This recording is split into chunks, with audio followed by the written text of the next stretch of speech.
wanaagsan daawadayaal waxaad kusoo dhawaataan barnaamijka toddobaadkii tagay oo aynu ku falanqeyno horyaalada kala gedisan ee qaaradda Yurub sida horyaalka Ingiriiska, La Liga, Serie A, Bundesliga iyo sidoo kale kan Faransiiska oo dabcan aynu ka taabano sheekooyinkii ugu waaweynaa. Cabdalla Xasan Suleymaan Qabiil oo barnaamijkan ugu barateen iyo anigoo ah Nimco ayaana dabcan si wadajir ah ee halkan uga soo muuqanayo faaqidaada iyo sidoo kale toddobaadkii tagay. Marka hore waa maasatan Ciimo waa ku dhawahay martiya nala maanta martina matid si guud waxa moodaa mar sharaf la tahay kulli waana ku faraxsanahay barnaamijkeena maanta si guud marka loo qiimeeyo Ciimo horyaalada kala duwan Yurub gabagabay marayaan marxaladii ugu dambeeyay 4 kulan iyo 5 kulan waxba dhiman already horyaalo qaar wala si calaamadeeyay waxa ugu dambeeyay Premier League oo weekend la qaaday oo kooxda kubadda cagta Liverpool kii 20aad ay ku guuleysteen Manchesterna ay soo barbarayeen sheekooyin badan meeshaas ku duugan oo aynu dadweynaha aynu wada falaqeyn doonaa haddii aan idmo sidoo kale Talyaanigii naadiga Napoli hoggaanka la wareegtay markii ay ka faa'iideysteen guuldaradii Inter toddobaadkan Roma ka soo gaartay Napoli waati ninkii Moutinho aha laba gool dhaliyay ay ku badiyeen hoggaankan 3 dhibcood ku qabteen 5 kulan 4 kulan waxba dhiman La Liga Barcelona ugu cad Bundesliga Bayern toddobaadka soo socday qaaday doonta Jarmalka Faransiiskana 6 kulan ka hor ayaa la qaaday marka waxa moodaa tartamada bisha Abriil marka la soo gaaro meelay ugu xasaasisanaa inay yihiin aad ma santahay sidoo kale falanqeynta waxaan ku dari doonaa tartamada maxalliga ah ee Copa del Rey oo finalkiisa ciyaaray iyo semi finalka ciyaaraha FA Cup oo dabcan soconaya iyadoo laba kooxoodna finalka ay kala gaareen Sabtidii iyo sidoo kale Axadii oo kala Crystal Palace iyo sidoo kale Man City laakiin waxaan ku bilaabaynaa horyaalka Ingiriiska inagoo geemanka waaweyn fiirinayna toddobaadkan Chelsea ayaa gamekii horeeyay la ciyaartay Tofeska ama naadiga kale Pluga hal gool iyo waxba ay dabcan kaga badiyeen waliba ciyaartooygeedii lagu magacaabo Nicholas Jackson ayaa goolka qura dhaliyay daqiiqada markay 7 halkaas gool ay ku badiyeen Chelsea maxaa ka dhigi karnaa Everton gamekooda horta Chelsea kulankan Everton waxa moodaa kooxaha waaweyn ee Big Six-ka ku adkeenaysay si kan oo dhan David Moyes macallin gooyay waaye laakiin kulankii toddobaadkan hal gool oo Jackson banaanka uu ka dhaliyay waana goolkiisii ugu horeeyay oo Bukaska banaankiisa uu ka dhaliyay xirfadiisa ciyaareedba halkaas gool ku filnaaday kulli Chelsea hamigeeda ugu weyn waxay tahay top 4 inay ku dhameystaan macallinkan waa uu sheegay wuxuu yiri 4 kulan iyo 3 kulan dhiman waxay noo yihiin final oo kale Chelsea Conference League hadii qaada xataa Europe League ma imaanayso Europe League waxay imaan doontaa Europe League imaan doontaa Champions League ma imaan doonto si guud marka Chelsea kulankaas way fiicneed dhan walba iyada ciyaarta maamuleysay Everton halis badan ma sameeyeen laakiin si guud waxay moodaa Chelsea kulankan macalinka inuu Vinicius iska saxay Jackson waa uu maqnaa dhowr bilood oo maqnaa dhaawac mar laakiin ay ka jiiftaa kulankii 18aad ana wax laga ciyaarsiinay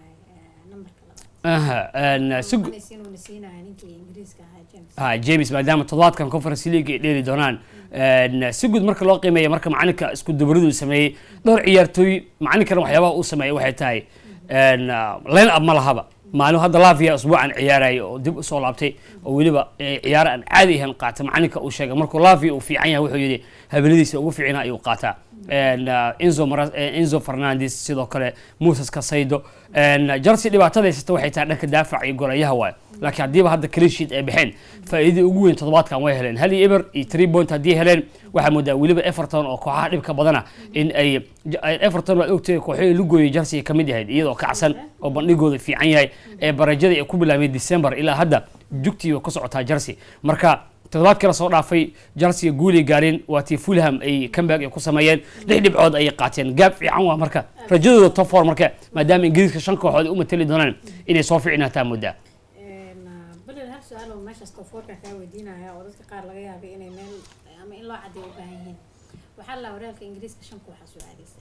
مرك عدي ما يونايتد أي سوق قاعد عيارها ولو يقنا يورب ليجا أما توتنهام حتى ها جودهان ما شنت يا سؤال يسمسكوا حاس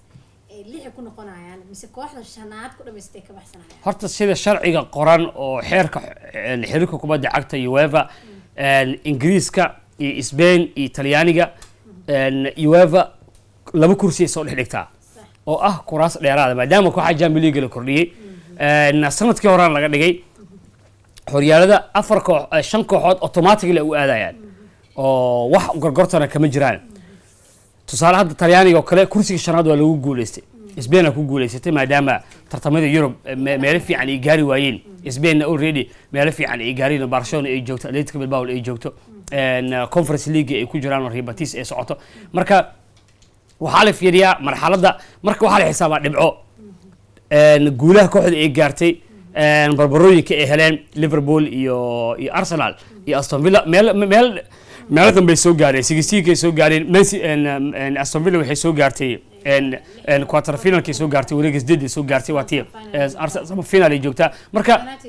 Tottenham way joogaan Chelsea way sii joogtaa marka saddexda tartanba Ingiriis way qaadi karaan marka already rankiga way heleen haddii marka hadda shantan kooxood oo Liverpool iyo Arsenal way tageenba Man City iyo Nottingham Forest iyo Chelsea iyo Aston Villa iyo Newcastle isku haysto booskaas isku haysto oo shanaad afraad iyo shanaad isku haysto Man City iyo Chelsea iyo Newcastle iyo Aston Villa iyo Nottingham Forest laba laga rabaa afar kooxood waa haddii lacala marka Man United ay soo qaado ama Tottenham ay soo qaado lix ku noqonayaan hadda ka horna way dhacday waayo Spain ka dhacday Real Madrid oo soo qaaday Sevilla oo hadda Europa League soo qaaday marka todoba xataa way ku imaan karaan waayo kooxaas Europa League ku imaatay xaqi u leedahay already inay u imaato ay matasho tartankaas tartan ka sareeya marka lix kooxood official way imaan karaan waliba hadda Ingiriiska 12 kooxood u matali kara tartanka Europe oo macnaha Conference League Champions League iyo Europa League waana markii ugu horeysay hal wadan intaas ay matalaan waxaana keenay waxay tahay rankiga iyo dhibcaha ay ka heleen points la xisaaba kooxda guulaheeda barbaraheeda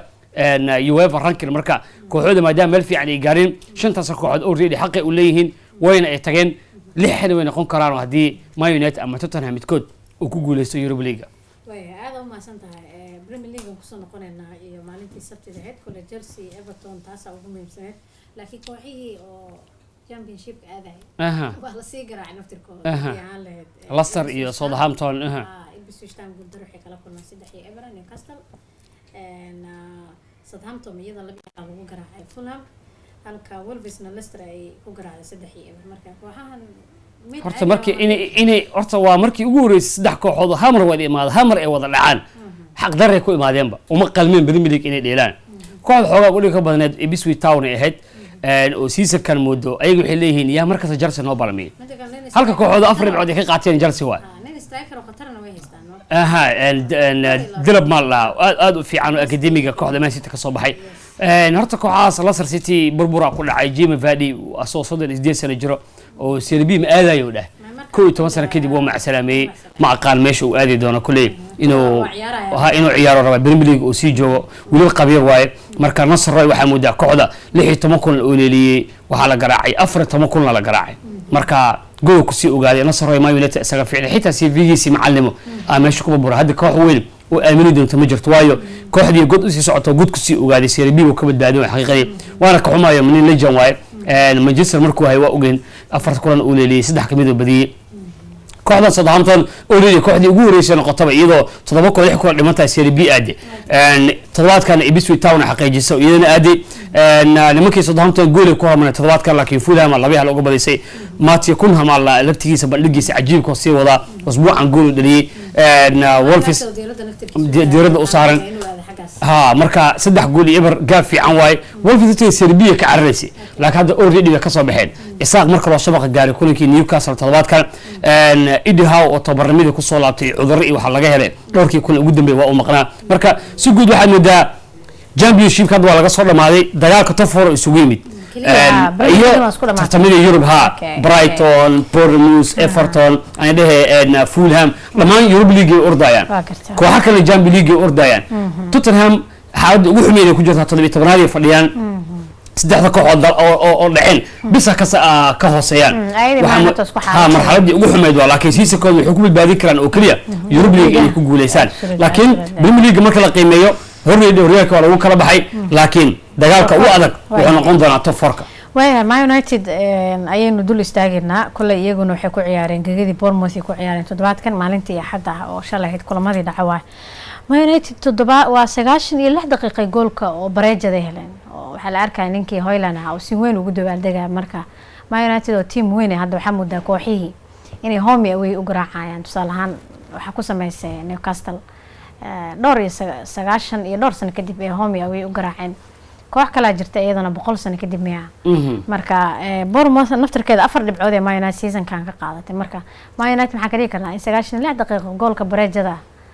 waliba ugu dabaaldegay simulation ay ku sameeyaan horta Hoyland kulankii sodonaad way gool aan u bixi lahaa 38 kan Premier League iyo Europa League isku dar waxa ku dartaa FA Cup Carling Cabo 29 kulan waxa usoo dhamaatay oo san gool dhalin shalna goolkaas xitaa adu dhalin xataa way galleed wuu soo dibaadig laakiin si guud Man United shood on target ka fursadaha iyada fiicneed qaybta labaad ciyaarta daawaday aad u fiicnaayeen halkanina Manchester meesha ku dhintay Bruno Fernandes waay halkanina la dhihi karo maanta dhiiga ku jiro kooxda guushiidu rabaa wuu u dhimanaa Bruno waa laakiin garab ma haysto ciyaartoy caaway ma haysto macnaheedu half season half oo yimid dhaawacay fara badan galay kala bar ciyaartoyda niman fiican ma jiraan golay Onana meesha joogo oo lugooyo ah warta waxaan waayay Man United goal bilowda waa waayay Man United lagu bilaabay la arkoyaaba Man United maalin kasta lagu bilaabaa waxaana kaaga daran goolash marka qaar labay gaarayaan marka waxa ku adkaanaysa team laba gool inay keenaan maalin kasta comeback lama sameyn karo marka la qiimeeyo marta macalinkan Amiron anu macallimihiisa xaqireen Man United way ka weyntahay hadda macalinka markaas ay Tottenham halgeey ee horyaalka 20 kuna dhimaal leh meelaha sarogeena waayo Man United ida koox barashar ah guula laga rabaa media oo ciyaartoyda miya macalinka miya maxay kula Man United horta nimanka maamulka ah qaabka Man United structure-keeda inay u dhisaan ee rabaan laftigooda waxay rabaan kooxda sidii Hajas inay ka dhigaan daacad kama aha waayo imisa macalina Faaruq imisa macalina shaqo la'aan imisa macalin waaweyn oo macnaha oo siyara oo kooxo weyn soo leeliyay ayaa banaanka Zidane ay joogo Massimo Allegri ay joogo macallimiin kale ay joogo laftigooda waxa rabay inay ka fikiraan war yaa waaye ninka ku haboon ee kooxdan samata bixin kara inay David Moyes iyo Lucas Van Gaal Erik ten Hag iyo ka wareegaan inkastoo Van Gaal macallin weyn u ahaa macallimiintii dambe soo maray dhanba Jason Mourinho World Cup ko bandhig fiican ka muujiyo waati Hollandeeska booska saddexaad oo kale Lucas Van Gaal iyo Mourinho xoogaa ugu weynaa laakiin meesha Manchester waay koox barashar waay koox 20 sano soo raaxaysanayso waay hal mar Leicester ku dhacay inay soo kabataan waqti qaadanay kooxahan kale waqtigii Mourinho ugu fiicnaa maray horyaalka ku tartameena jirta xataa kaalta labaad 19 dhibcood ha si fiican waliba Ma United kooxaha adduunka ah Leicester ku dhaco laba nooc waay kuwana waxa waaye dhaqaalahaan u burburaan oo hadda Barcelona xamraxalada ay ku suganto kale inkastoo aad boonigood u fiican yahay Milan oo kale kooxana maamul ahaan ay u burburaan Manchester dhaqaalihi way haysaa laakiin maamulkii ay kaliya waayo 30 sano ama 25 sano halina meesha maamulayay oo wixii isku dabaruday maamulka doomeesha ka baxay hadii maamul cusub ay shirkii jiraaydi Amron ciyaarta Bournemouth kadib saxaafada weydiisay waxay niyo meesha ku soo qaldantay wuxuu yiri wiliga alle kama sharaanayo go'aanka ku imaaday meesha waayo horyaalku kala bara imaaday November imaaday 14 November miyaa loo dhiibay kooxda wuxuu yiri ana aqbalay jabtarka cusub ana aqbalay ana barasharkan ogol Ma United koox weyn waay laakiin wuxuu yiri 2 هلا قبطوين كل وقت العصير هرتيسك كان هاو دماد سيسك soo socdo kooxda ciyaartoy rabaa hal ciyaartoy asi oo keensaday Patrick Durkum ya biswa inta kale ma yaqaan wuxuu rabaa inuu falsafad cusub kooxda uu ku hirgeliyo oo bacteria 4-3-3 inuu 3-4-3 inuu ku hirgeliyo macquul ma noqon kartaa ciyaartoydu ka haboon ma joogaan su'aalo badan marka dadka maskaxdooda ka guuxay ma joogaan ciyaartoydu ka guuxi lahaa Harry Maguire oo la yeesay hadda kooxda gadaal ugu fiican oo marka qaarkood kooxda ay ku fakanayso gool dhalinay Bruno dhexdaas waa uu joogaa lacag fara badan ay kooxda gashay ninka ay soo gateen siska ma laha gool ma dhalinay lacag intaas ku fadhiya ninka 27 milyan ku fadhiya Hoyland gool ma dhalinay kale isku dar 7 gool maysan dhalin season marka Bruno iyo Harry Maguire maalin kasta gool laga dhalay Diallo oo dhaawacmay Garnacho sidoo hore ma aha marka Man United wadada ka qaldan kulay macalinka asaas soo saari doono marka suuqan ay galaan oo ciyaartoy ay soo iibsadaan marka si guud kulinkii Bournemouth hadii Baraj Heleen u qamaan Bournemouth koox fiican kooxaha dhib ka badan waaye garoonka waaweyn badan way ka qaadeen way garaacdaa marka Bournemouth waxa waaye inaad garoonkaas tagto macalinka ciyaartoyda waxa farxadi way Liverpool la garaacayna shakiga jira Liverpool ma garaacin Liverpool laba game laga badiyay midna Liverpool waxa ka badisay Nottingham Forest iyo Fulham way guud ahaan Man United Blelo 23 game oo hogaamiyahan leeyahay marka guuldarooyinkiisa badan 11 kun waa kulan oo guuldaro ah ayaa uu la kulmay inta Man United uu leeyahay waliba gurigiisa mar badan marka 6 kulan oo kaliya ay Man United guul ku hogaamiyay ilaa hadda waa Premier League waa mugtahay 6 kalena bareejo ku hogaamiyay isku dar 12 waa 6 isku dar 12 game ayaan kooxda laga badin 11 waa laga badiyay horyaalka Ingiriiska marka waxa waa 3 meel 2 meel waa la garaacay guud ahaan horyaalka ma qala garaac ma taqaan 16 ay ku simantahay waa markii ugu horeysay waa William United intaas oo kulan la garaac ma waxa kaaga daran kooxihii yar yarka ah oo yani normal teamska abraham home away inay u garaacaan hadda Newcastle kale home away tunta waxa ugu dambeysay ugu leeyahay dhowr iyo 9 sano 1930kii waa dagaalkii koowaad adduunka kooxda kale raadinayna Wolves ahayd 1973 macamala ugu dambeysay maayad home away ka qaad marka ruuxuna ka jabay macallinkan waana waqtigii ugu xumaaya ku sugan tahay waliba waa meeshii ugu xumeed Manchester ay ku dhamaysato iyadoo waliba koox horyaalka kooxda ugu faraha badana waliba kooxaha waaweyna inay heerkaasi ku dhamaysan 14aad iyo 13aad waa heerkii ugu xumaa waay aad oo maasanta ciyaartii toddobaadkan ugu daawashada lahayd oo kumanaan kuna taageerayaal Liverpool waxay ahayd ciyaartii Liverpool iyo Tottenham iyadoo lisla Tottenham ma jiri doonta farxadda malaayiinta ama kumanaanka kun ee taageerayaasha kooxda Liverpool asaatay ma dhicin inkastoo gool ay ku hormareen haddana waxaa moodaa in markaas laga adkaa Liverpool dhibicay u baahdeed laakiin shan gool ay taageerayaashooda ku hordhaliyeen maxaa ka dhigi karnaa horyaalkii 20 mar ay qaadeen Tottenham taageerayaasha Liverpool cabsi galiyaba asbuucaas dhan magaalada dhan wada gaduuda laga dhigay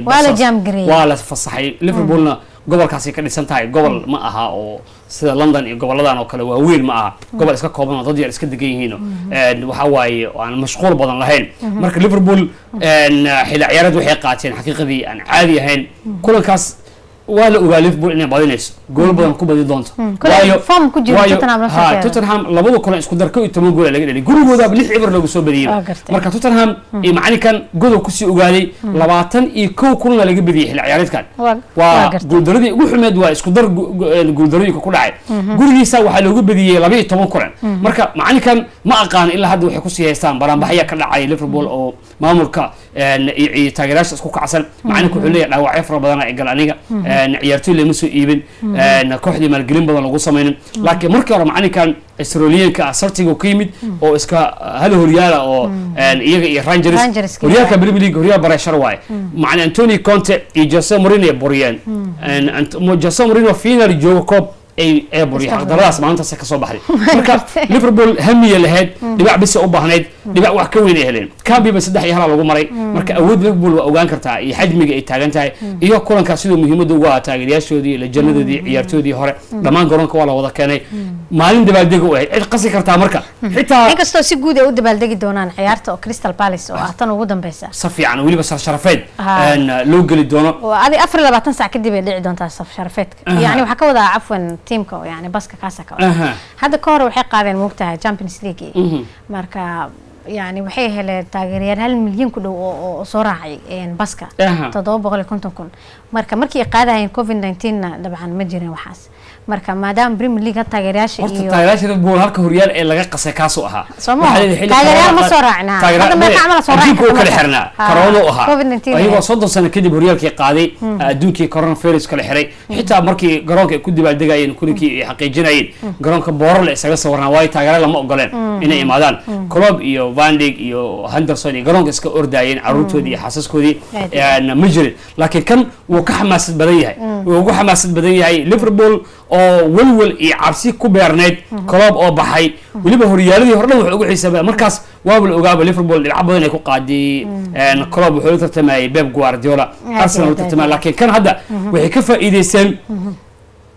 Man City oo hurday oo dhaawacyo iyo frustration iyo macallinka xaalad ka furmeen iyo Arsenal oo kaalinta labaad isaga badan Arsenal waa ku qanacsantahay waa isaga qanacsantahay saddex sano waxay galayaan kaalinta labaad Liverpool ee macallinka hadda yimid waa kana siiskiisa ugu horeeyay wali waa less than 1 year waa inta jooga Arsenal wali macallimiin hore waxaa jiray Manuel Pellegrini Jose Mourinho iyo Antonio Conte oo siisanadii ugu horeeyay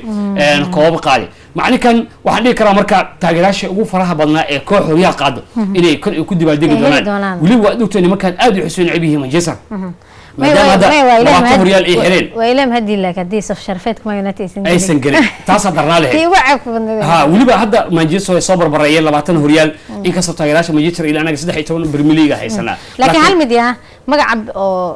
تن أقولها بدل ليفربول هذا جوجل كده كقرر واحد أو إنجليز كأول ليفربول مقعد سكله ما هو ولا قلوا لي مانشستر ما ها إن قاعد يقول بدل بريميليغا هذا كده أفكار لقى مقلة حتى هذه الله تن أقول بدل ترتمضها ولا قلوا لي سجود وايو هذا مانشستر تعبان واي ركوره باك الجبي لكن ليفربول إيه ما ينات وحيابي كل الدين وحياتها ليفربول هلقى عليه كجرتا معلمين دوقنا يعني معلمين كفير شلواي تصالحان هذا وحن في سنة دوكيومنتري اللي جسمي قولي سنة كان ما أنت كلوب أو كحدة مع سلاميناي hadalkii ugu dambeeyay oo taageerayaasha ku macsalaameynayay oo khudbadda garoonka jeedinayay macalinkan magaciisa ku dhawaaqay wuxuu yiri slot cidna ma ka siin slot inkastoo markii hore ayaga ay rabeen ninkan oo Xavi rabeen American rabeen Antonio Conte ku jiray Jose Mourinho ku jiray Hansi Flick Barcelona ku jiray lisiga dheer marka documentary-ga waxyaabo uu ka hadlay waxay ahayd qaabka xulashada macalinkan yaa laga talageliyay yaa go'aan ka gaaray kolaba kale maamulka uu sheegay wuxuu yiri warnimada marabtiin kooxdan meesha hadda ay joogto baashan qor isku dhiib waaye in meesha ay ka sii socoto ninkaas hala keeno Feyenoord oo ciyaariyad ala daawan oo la sii deeynin oo horyaalkees waxa ugu weyn PSV iyo Ajax hal mar soo dhex galay sida Bayer Leverkusen ila sar horyaalada u qaadeen lama ka seen laakiin meel dheer laga fiiriyay marka short listigii macallimiintii Robben Amorim oo kale interview laga qaaday xitaa Liverpool oo yimid wuxuu ku adkaystay waxyaabaha uu ku diiday waxa kamid ah oo maamulka u diideen wuxuu ku adkaystay wuxuu yiri shaxdan laga ciyaar dhan waa bedela macnaha waxa u guuraa bacteria iyo shaxda hadda Manchester oo ku wareerinayo war hadaa wararto waxa la bedelaa qaabka u farsameyn kartaa la farsamaysaa laakiin ina macalinka falsafadiisa ku dhignaado way fiican tahay marka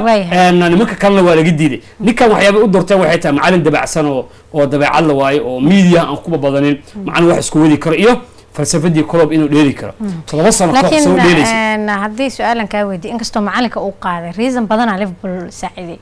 in yani team fiican markii horena ay haysteen teamkan isbedel uu la kulmay teamkan ba 7 sano joogay iyo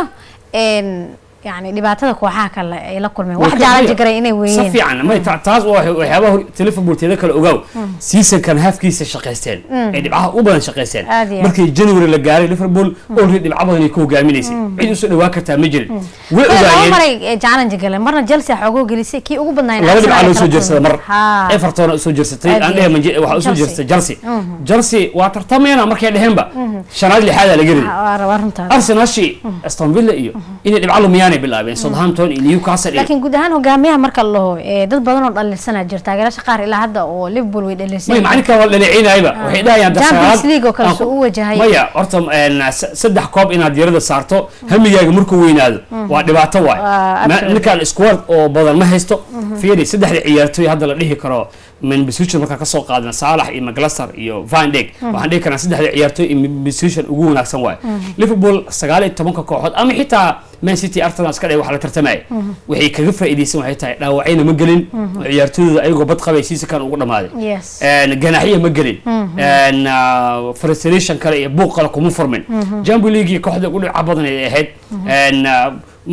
ريورينا لو قريبي إن كستو باريس قاب كي وجهرين قاب فولحون أهد لي قاب كي ولا قريبي إف قاب كي ولا قريبي لكن مركز هذا أنا قد يرد وحنصارا ولي إف قابها سيف فولحمان لو قريبي ها ولي بكره يرى ريبتي نيوكاسل ريبتي هم أوي رتم ولي بوحكارس يدرن لي قاب كوح يريس أو بليموس لا يريبتي أو جنب الشيب كعيارتو كارنت لواتنات كجرتو مركز أرمي صد أنا واحد يكره أمان ومدني هاي هدي بس هي سكيس يقولي أو أسمع وش شيء هوريال wuxuu yiri koobka lagu miimsan kan waayo 20 kooxood oo Premier League kale wax kasta way ku ilaabi karaan wax kasta way ku ilaabi karaan koob la'aan daran marka waxaan dhigi karnaa amaan fiican oo mudaya macalinka marka waxay ku faa'iideysteen challenge badan lama kulmin iyo ka waran Liverpool oo laba dhibcood ku hogaaminayso Man City ay kacsan tahay ay waa inta la imaadaan laga qaadan ha Man City marka waxaan dhigi karaa si guud marka loo qiimeeyo Hanbariya ay amaan oo mudan yahay kooxda ugu guulaha badneed ugu taariikhda fiicneed ugu wanaagsaneed Premier League magacii hadda Manchester waa laga dhaxlay waa laga wareegay marka marda magaalaha ku soo qoray adigana waa warkaas waa warcad waa kullee Liverpoolna oo hambalyeynayna waxa waaye Soomaalida waxay dhaadaan usbuuc ayaga haysan doona media hadda Soomaha ilaa xitaa horyaalku ka dhamaanay ayaga iska qaadan doona ciwaanada Ingiriiska waa israacinayna tartamadiisa maxalliga waxa laga ciyaaray tartanka loo yaqaan FA Cup oo loo arkay inuu kamid yahay tartamada ugu waaweyn guud ahaan caalamka iyo kan Ingiriiska marka sabtidii ku bilaabayna Crystal Palace iyo Aston Villa ciyaartooda maxaa kaleena 3 April lagu dhuftay Aston Villa ona Emery Champion waa laga reebay FA Cup kan waa laga reebay laba usbuuc isku xigta waa ona Emery waxa moodaa wiigi hore wuxuu 3 gool iyo gool ugu soo badiyay kooxdii Nottingham Forest wiigan xaalad xun u ahayd wax ka maqnaa ciyaartoy hal gool waa dhalin waayay weer fiican waa haystaan gool waxa laga dhaliyay laba xabo banaanka oo aad u macaan Ismaaciil Sarmiya mid leeyihiin banaanka uu ka dhaliyay kubad qurxoon ciyaar wacan ay ahayd Crystal Palace macani kan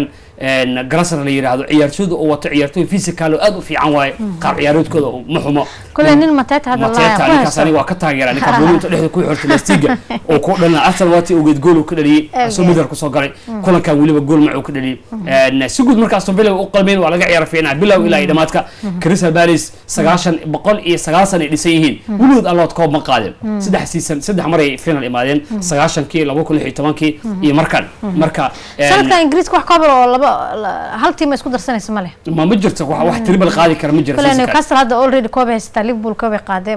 marka la kala qaybsan doona saddex kooxood kala duwan kala qaadi doona waxa ma leeyahay sanada ma soo marin awal Man City FA Cup iyo Carling Cup ama Real isku darsi jirtay mar Liverpool qaadi jirtay Carling Cup labadii season ila soo dhaafay Chelsea finalkii ka qaadayeen marka Aston Villa habaara ku dhacay macnuuna ona Emery marka waxa moodaa gadaashiisa Eber ah Martinez sababta loo dhaho golaya ugu fiican adduunka ilaa hadda waa garan la'ay ninkan kubadaha bukaska banaanka laga soo tuuro kuma fiicna waa laga dhaliyaa kubado badan arka laga dhaliyay hadda laba kubad oo banaanka laga dhaliyay waana markii ugu horeysay oo taariikhda ay dhacdo laba kubad oo bukaska banaanka laga dhaliyo kulan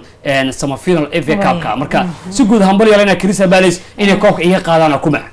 okay Man City maade iyadana waxaan dhihi karaa Man City Emery ku soo badiyeen kulay Pep Guardiola uu yiraan wuxuu rabaa koobkaas inuu ku baxo wuxuu rabaa inuu xilli ciyaareedkan badbaadsado laba uu yiri aniga Man City oo Champions League iyo Real u tartami jirto wuxuu siisa kan FA Cup badaan qaado tofar ugu dhamay shaqadii ugu adkeed awliga qabto waayay wax kale lama ahan kooxda xaaladda ku sugan tahay qiimeeya marka xaaladda ku sugan tahay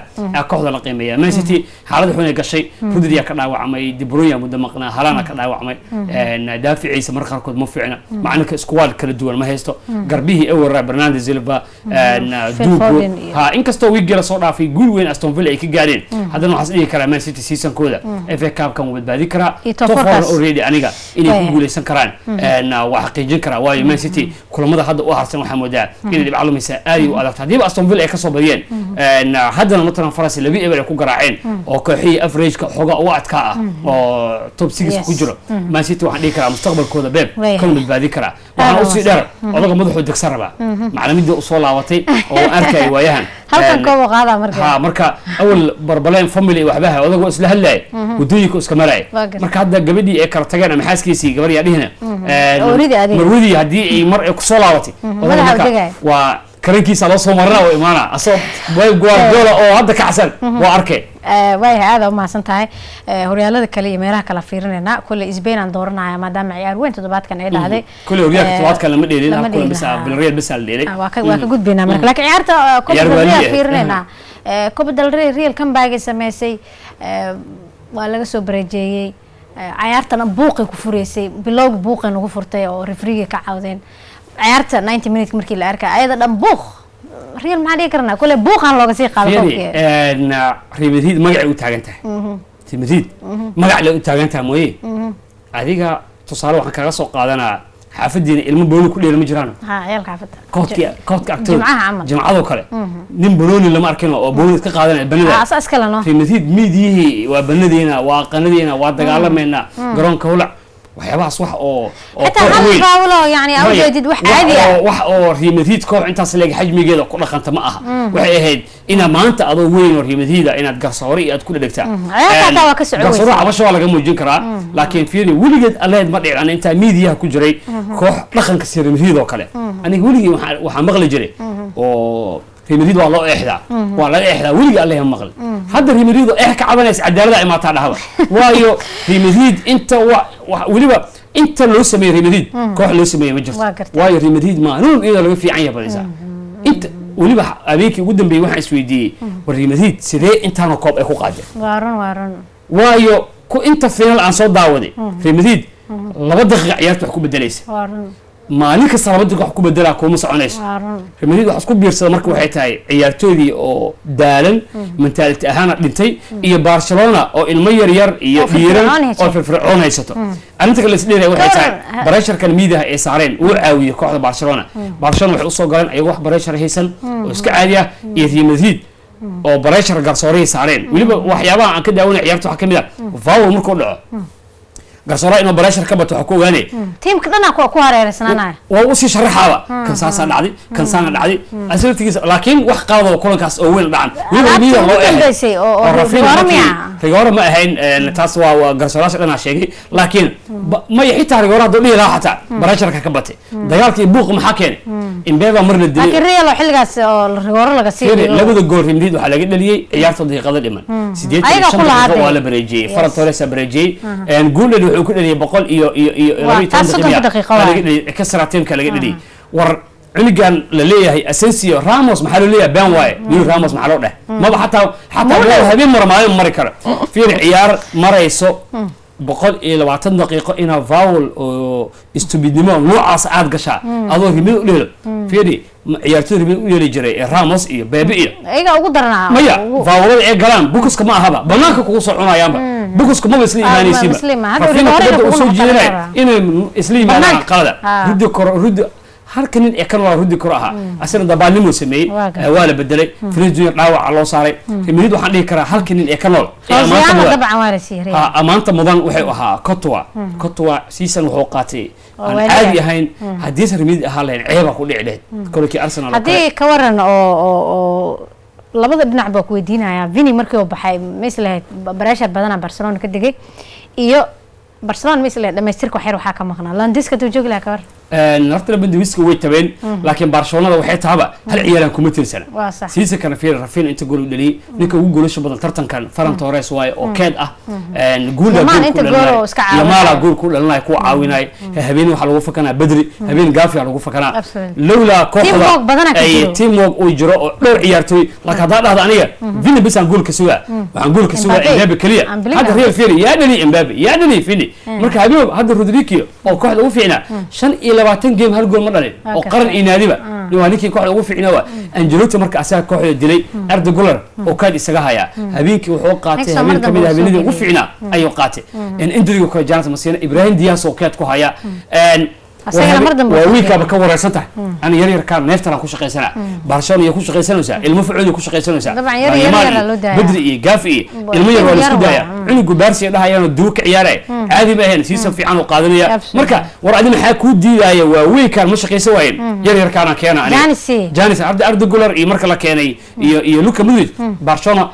wala qabtay kubad fiican ay dheelayeen aad u fiicnaa kubada la xambaaray Arda Güler ku fiican yahay qaranka Turkiga daawada kubada bukuska banaanka u dhaliya Copa Rey markii soo baxayeen gool loo dhaliyay marka si guud Ancelotti laba mid ba hadda u furan tahay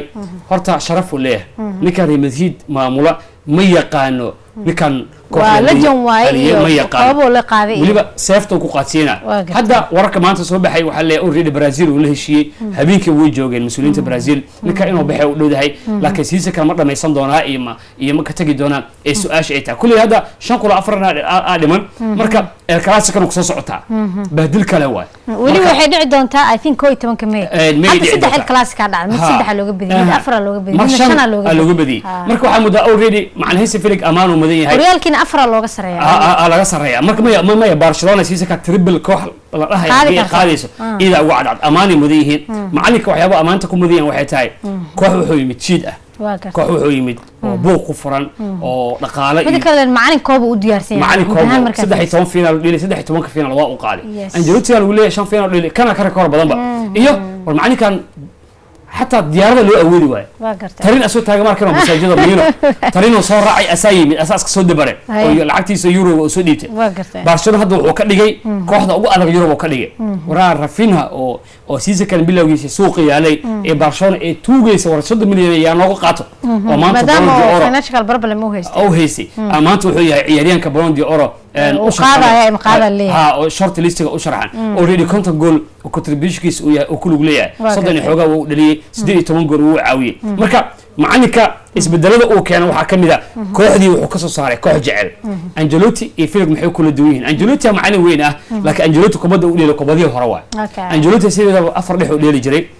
Luka Modric iyo Toni Kroos iyo Casemiro iyo Valverde u dheeli jiray Valverde gadaal uu celinayo maal Valverde Mendy oo dhaawac uu ku soo bilaabay 3 daqiiqo 4 daqiiqo waa la bedelay war Eric Garcia cunuggiisa ku joogo oo neef leh ilmo lagu daayahay ma cunugaas habeenkaas oo socdayna ma ku daayo Ancelotti kale wax ka baxsan waxay tahay dareesa roomka ama qolka libiska ciyaartooyda meesha kooxda isha laga arko waa macnaha marka koox la sawiranayo waxaa la sawirtaa kooxda dressing roomka waxa kamid la yahay already waxaa moodaa mar haddii aan maqashana macalinkaas dressing roomka ka farabaxsaday macalinkaas waa sii socdaa waayo ninkii muxuu ahaa saddex ciyaartoy roose ka qaadatay oo Bellingham iyo Lucas Vazquez iyo Rudiger waliba Rudiger hadda ila iyo ganaax Motes oo dheer oo Motesan doona 12 kulan garsooruhu caag baraf oo ku tooray waa la celceliyay oo u faktay already warbixintii garsoorka waa u gudbiyay qodobka disbiliinka ee xiriirka kubadda cagta Spain waxa uu qoran mar hadda isku dayo in attack ku sameeyso garsoorka already 12 kaaga dafay haddii loogu yareeyo waliba sharciga waa laga boodaa hadda maadaama Copa del Rey ay sameeyeen Lucas Vazquez Bellingham waa dambi weyn lagama soo qaadin waxa la yiraahdaa Copa del Rey soo socdo ay laba kala maqnaan doonaan laakiin kan La Liga lagu dabaqoyaa waxa la xitaa kubadda cagta Spain waayo ninkan Ancelotti meeshu taagaya marka sawirka ay fiiriso markuu fakanayo Ancelotti ma dhaho waa ila darata ninka garoonka kuma jiro macallin marka ciyaartooygiis inuu xakam leeyahay وكفشلمي يعني بليغهام يا روسوين قادنيا ريميديت فيري بليغهام روسيديسي لباد واي او قادنوي ان لوكاس فاسكيز وا او قاتي ان روديجر وا او قاتي امبابا قاتي ان فينيا قاتي او افر كل مقنا اوغيد كل فليسيا او عيارتو كلا توي marka fiiri ciyaartooyadii si yarka ee waaweyna ayaa noocaas u dhaqmay marka macallinkii ayaa xakameela macalinka Barcelona oo soo qaadana maalin waxaa dhacday kulan Real Betis iyo laba waxa galeen Barcelona waati Nicky Rafina waxana barajada uu ka xanaaqay garsoora laga cilay oo xitaa Ter Stegen oo kabtanka kooxda inta soo galay uu celi waayay macalinka soo galay waa dartay maxaa garsoorka jirnay tutsi ku dhamaatay Socaalid dazet irido ka baxay next game-kii ayagoo 3 gool iyo gool ugu leeyahay Rafina macalinka wala hadlay 4 gool ay ugu bedelay marka connection-ka ka dhaxeeya ciyaartooyda iyo macalinka haduusan wanaagsaneen oo macalinka uusan ilmihiisa ceshan karin oo fiiri maxaa keenay 3 ciyaartooy oo kursigeed ku jirta inay garoon galaan ay garsoor u fagtaan adoo macalinka beestaaga hadda qasaaro waay marka La Liga qasaaro marka xiriirka kubadda cagta Spain tida kale waxa ogaataa iyo Real Madrid iyo UEFA way kala furteen UEFA waxa ogtahay markii oo Ballon d'Or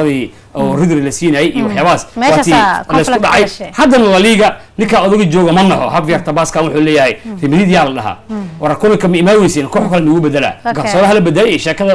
oo Soomaalida noo keenteen marka Real Madrid xaqiiqada marxalad ay ku sugan tahay badbaadina u baahan tahay Real Madrid haddaan hadda laga gaarin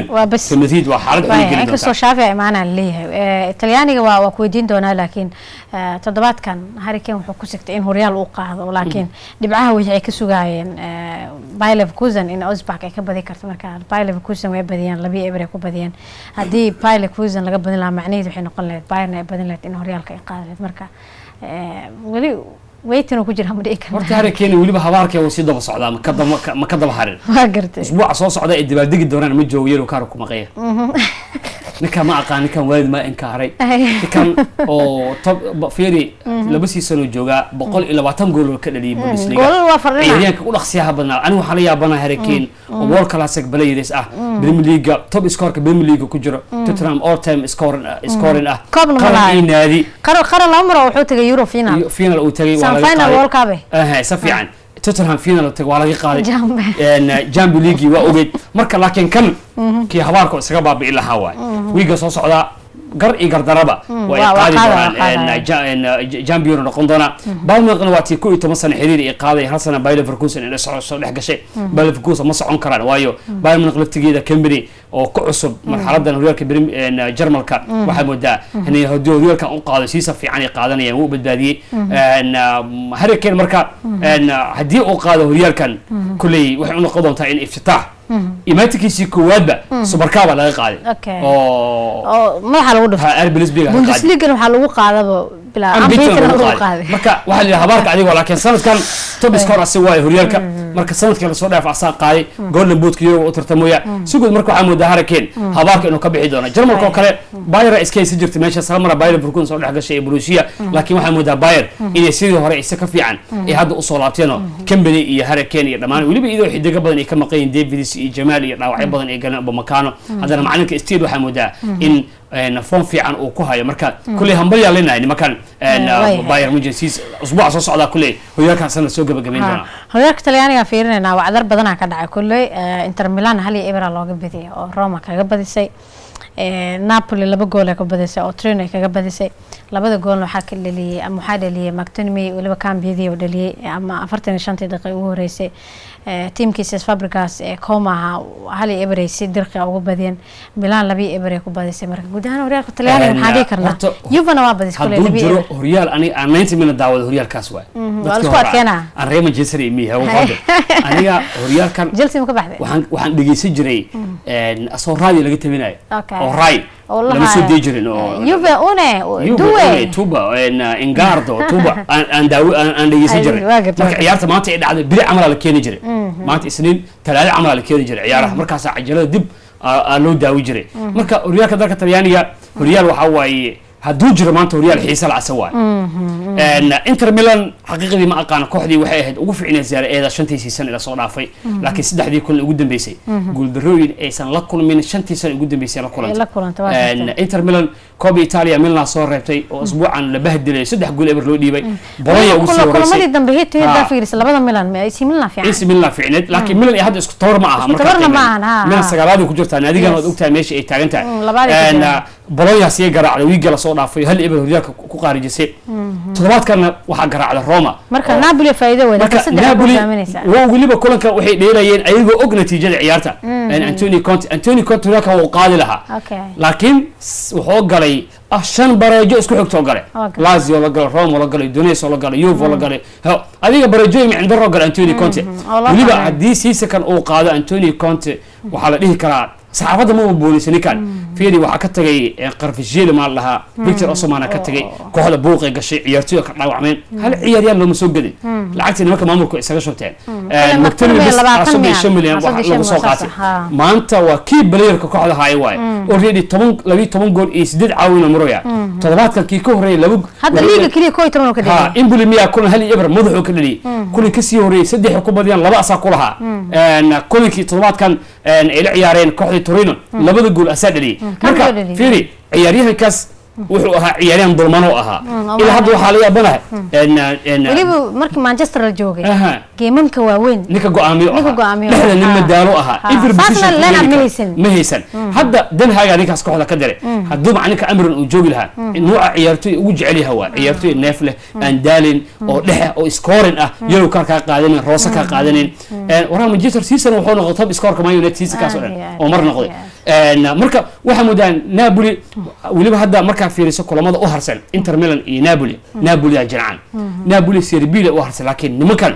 Lazio u harsan Como kooxaha macnaha tartamayaasha ee top 4 ku jira u harsan waxaan mudaa hadii waxyaabaha Inter Milan oo Napoli saaciido waxay tahay Napoli Europa League ma dheeleen Conference League ma dheeleen Champions League ma dheeleen Coppa Italia marra iska soo reebeen kala diirada saaray horyaalka kaliya wiiga marka ma jeedila nimankan hamiya galo triple qaadayna oo yiri Nicky Simone Inzaghi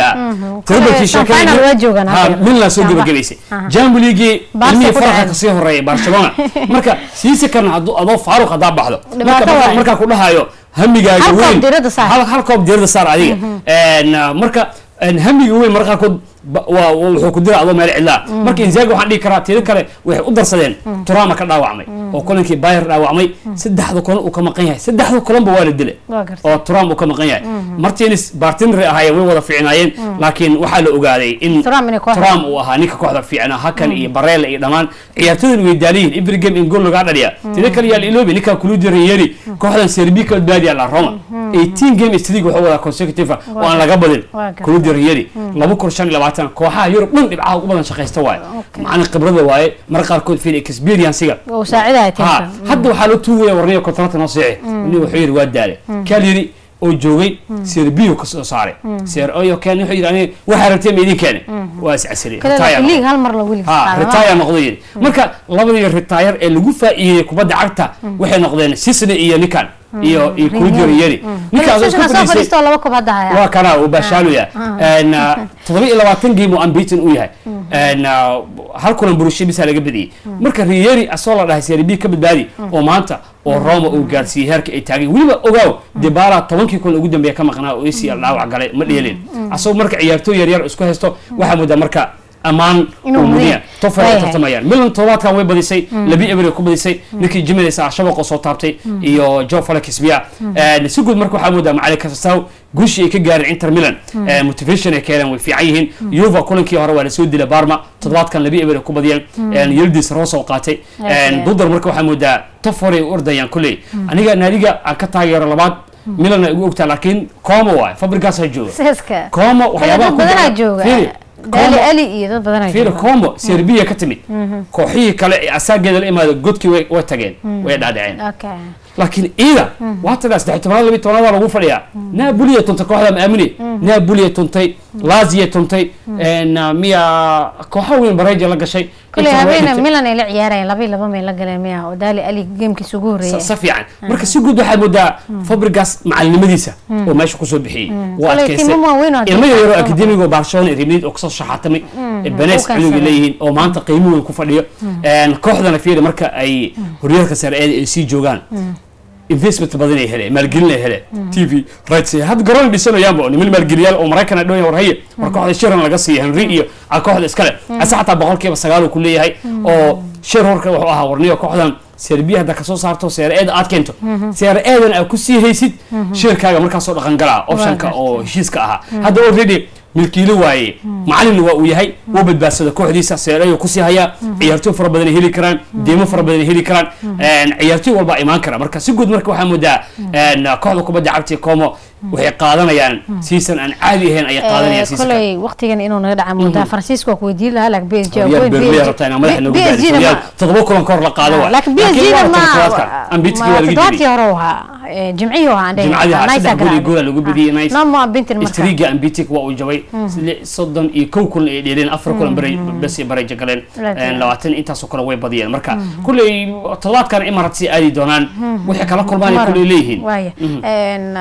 جنبها واجع لنا كنا نروح وقت برنامج كذا جنبها فلقين كلا كذا جدنا إن شاء الله مركب جدهان ياسين الساعة يرتوي تضبط كان يا كتضبط وفينا لمين يمال محاولي ويسي مكتوب وأسوأ سيكرنا سير هذا ما دام فرقي ريالك أو كلا بدله يمال لبقى عوين أو وضع يعري لكن قول له اللي يقول له عاوي لكن نحكوا ذا أسوأ بجريب عاوي أسوأ لا يرى تماسو عدستي نكرر موضوع نيمر أو مركب مكتوب ولا ميزنا أسوأ حركة محمد كتور ها سفي عمي فيجر اللي هاي سود هذا وكل صعود عيارته في عنواي لكن مكتوبي بلاي اوف ذا ويك اساسينا هو هذا هو ما صندق ودهم برامج كان انت سوق جويننا وبليل يعني ما كان ايضا نبتقلي